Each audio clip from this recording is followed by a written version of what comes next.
मेरा नाम सोनू कंवर, कक्षा 7 है। कलयुग समाज के अशुभ लक्षण।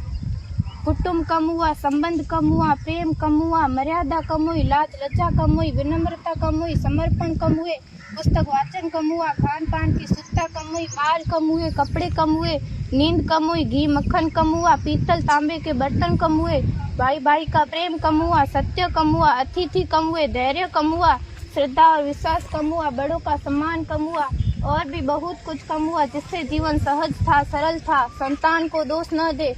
बालक या बालिका को इंग्लिश मीडियम में पढ़ाया, अंग्रेजी बोलना सिखाया, बर्थडे और मैरिज एनिवर्सरी जैसे जीवन के शुभ प्रसंगों को अंग्रेजी कल्चर्स के अनुसार जीना ही श्रेष्ठ माना।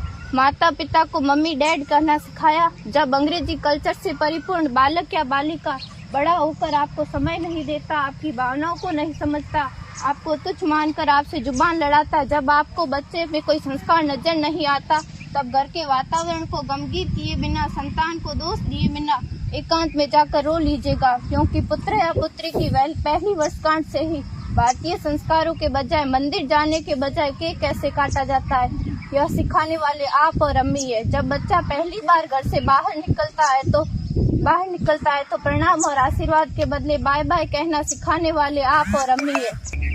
हम परीक्षा देने जाते समय इष्ट देव बड़ों के पैर छूने के बदले बेस्ट ऑफ लक कहकर परीक्षा भवन तक छोड़ने वाले आप और अम्मी है। बालक या बालिका के सफल होने पर घर में परिवार के साथ बैठकर खुशियां मनाने के बदले होटल में पार्टी मनाने की प्रथा को बढ़ावा देने वाले आप और अम्मी है। बालक या बालिका के विवाह के पश्चात कुल देवता देव दर्शन भेजने से पहले हनीमून के लिए फॉरेन टूरिस्ट स्पॉट भेजने की तैयारी करने वाले आप और अम्मी है। ऐसी कई ढेर सारी अंग्रेजी कल्चर्स को हमने जाने अनजाने स्वीकार कर दिया है।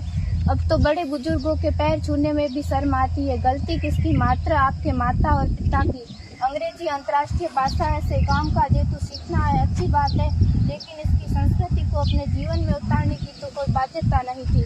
अपनी समृद्ध संस्कृति को त्याग कर नैतिक मूल्यों, मानवीय संवेदनाओं से रहित अन्य सभ्यताओं की जीवन शैली अपनाकर हमने क्या पाया?